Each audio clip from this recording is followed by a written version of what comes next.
কোনো বিকল্প নেই, আমাদের যন্ত্রের উপর নির্ভর করতে হবে। আমাদের যে স্যার প্রকল্পগুলো কাজ করছে, বিশেষ করে আধুনিক প্রযুক্তির মাধ্যমে সিলেট অঞ্চলের কৃষি উন্নয়ন প্রকল্প, ওই প্রকল্পের আওতায় স্যার এখানে এলএলবি মেশিন সরবরাহ করা হয়েছে কৃষকদেরকে। আপনি স্যার ভুট্টা মারার মেশিন বিতরণ করেছেন, আমাদের স্যার পাওয়ার স্প্রেয়ার আছে, তারপরে স্প্রেয়ার আছে। এটার দাম স্যার প্রকল্প থেকে সরবরাহ করেছে স্যার, তবে আনুমানিক স্যার এটা 25,000-এর কম না, 25,000 আবার 34,000 হারে নিয়ে স্যার কৃষক পেট্রোল ইঞ্জিন মানে খুব দ্রুত আমাদের আরো প্রোডাক্ট ছিল, কিন্তু এখানে এটা স্যার হোস পাইপ, যে দূর দূরান্তে সেচ দেওয়ার জন্য।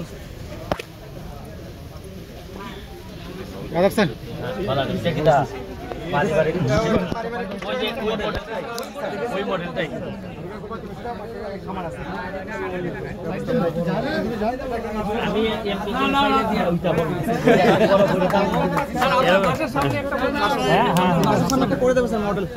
দেখো তো পারা যায় কিনা, যদি হয় নার্সারি নেই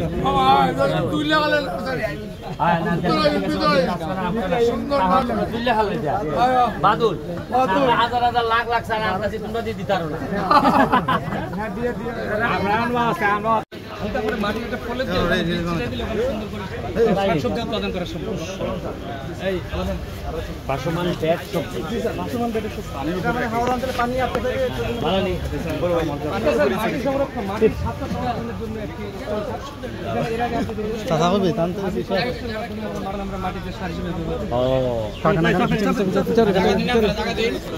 ড্রাগন নেই, ওষুধি গাছ আছে, এইটা ড্রাগন, তাই তো স্যার। এটি হচ্ছে স্যার আমাদের একটি অর্জন স্যার, আমাদের কৃষি বিভাগের উদ্বোধনে স্যার, আমাদের কৃষি বিভাগের মানে উদ্যোগে এবং আমাদের একজন প্রবাসী ভাইয়ের আগ্রহে আমরা উনার ওখানে স্যার আমরা একটি ড্রাগন বাগান স্থাপন করেছি। উনিও উপস্থিত ছিল না, কিন্তু উনি সার্বিক সহযোগিতা করেছে, ওনার একজন প্রতিনিধি ছিল এবং আমাদের কারিগরি সহায়তা স্যার। কত আছে এখন গাছ এখানে? 7,500-এর মধ্যে প্রায় 1 লক্ষ ডাল আছে। আসেনি 1 একর জমি স্যার, নার্সারি করেছে ওখানে, ওই চারা উৎপাদন করে কাটিং ওষুধি গাছ, ওষুধি গাছ।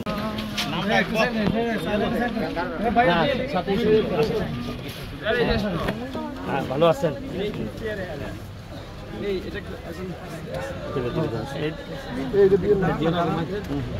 দেখি এইটা দিয়ে একটা ছবি তুলে দাও।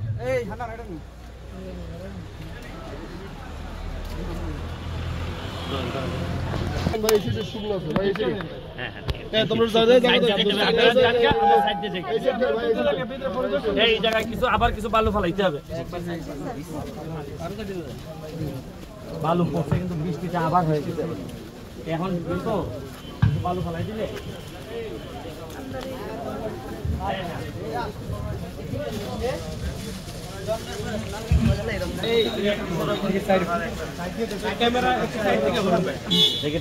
ভালো আছে। আমাদের প্রকল্পের একটা কার্যক্রম প্রযুক্তি গ্রাম, পাশাপাশি বাড়িতে আমাদের 7 ধরনের কম্পোনেন্ট আছে। এটা পারিবারিক পুষ্টি বাগান, বছরব্যাপী অনেকগুলো আমাদের মানে সারা বছরের যে পুষ্টি চাহিদা এর মধ্যে পূরণ হয়। 5টা বেড থাকে, 5টা বেডে 5 রকমের শাকসবজি, মাছাইজ, এরপর মশলা জাতীয় ফসল, আদা, এখানে ঔষধি থাকে ওই বসতবাড়ির মধ্যে। এরপর এখানে মাটির স্বাস্থ্য সুরক্ষার জন্য কেঁচো সার উৎপাদনের কার্যক্রম থাকে, খামারজাত, এদিকে এই গাদা কম্পোস্ট, এই 7টা কম্পোনেন্ট প্রত্যেক বসতবাড়ির জায়গার মধ্যে পড়ে। এটা বসতবাড়ির যে জায়গাটা এটাকে কাজে লাগে, কোনো জায়গা যাতে ক্ষতি না থাকে।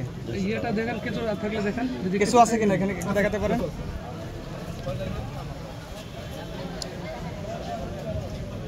কেঁচো সার সবচেয়ে পুষ্টি সমৃদ্ধ, এটা পরিবেশ বান্ধব, মাটির স্বাস্থ্য সুরক্ষার জন্য এটা লাগে।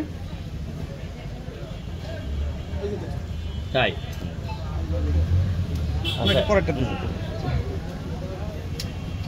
পাশাপাশি এই দুই পাশে মাছা থাকবে, মাছায় লতানো যে সবজিগুলো আছে, চাল কুমড়া, মিষ্টি কুমড়া, ঝিঙ্গা, চিচিঙ্গা, সিম, এগুলো থাকবে। পাশাপাশি এখানে আরেকটা বেড দেখা যাচ্ছে। আমাদের বসতবাড়ির মধ্যে কিছু ছায়াযুক্ত জায়গা থাকে, বড় গাছ থাকে, তার নিচে আমরা এটা লাগাতে পারি। এটা হলো মশলা জাতীয়, আদা চাষ করতে পারি, এটা ছায়ার মধ্যে ভালো হয়, আমরা গাছের নিচেটা লাগাতে পারি অথবা বস্তায় চাষ করতে পারি। এরপরে আমাদের কিছু ঔষধি একটা যদি অংশ থাকে বসতবাড়ির আশেপাশে, বিশেষ করে অ্যালোভেরার একটা উদাহরণ দেওয়া হয়েছে এখানে।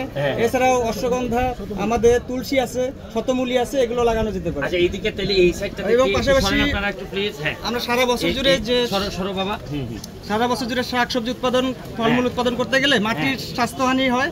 মাটির স্বাস্থ্য সুরক্ষার জন্য আমাদের কিছু এখানে সমন্বিত ব্যবস্থা। এই জায়গাটাতে কি এইটা একটা দেখা যাচ্ছে, আগে এটা দেখাই। এইটা সরেন তো, কেঁচো সার উৎপাদনের একটা খামার। এটা কেঁচো সার। এই উল্টায় দেখেন তো, একটু দেখেন তো। এখানে ভিতরে কেঁচো আছে এবং এটা 50 দিনের মধ্যে আমাদের যে পচনশীল পদার্থগুলো আছে এগুলো পচে গিয়ে একদম ঝুরঝুরা হয় এবং এটা কেঁচো সার হিসেবে এটা উৎপাদন হয়। এটা এখানেই তো ব্যবহার করতে পারেন। জি, এটা এখানে উৎপাদন করে আমরা এই বেডগুলোতে এখানে ব্যবহার করবেন। আর এটা কি এই দুটা আছে খামারজাত সার। অনেকের বাড়িতে গোয়াল ঘর থাকে, গরুর যে গোবরটা, এটা আমরা যদি একটা নির্দিষ্ট জায়গায় ফেলি এবং উপরে যদি আমাদের চাল থাকে তাহলে বৃষ্টির পানিটা ওখানে পড়বে না এবং এখানকার যে পুষ্টি উপাদান পুরোটাই থাকবে জৈব সারের মধ্যে। এবং এই জৈব সারগুলো আমরা এই বেডগুলোর মধ্যে যেখানে শাকসবজি ফলমূল উৎপাদন হবে এগুলোতে ব্যবহার করে পরিবেশ বান্ধব উপায়ে আমরা শাকসবজি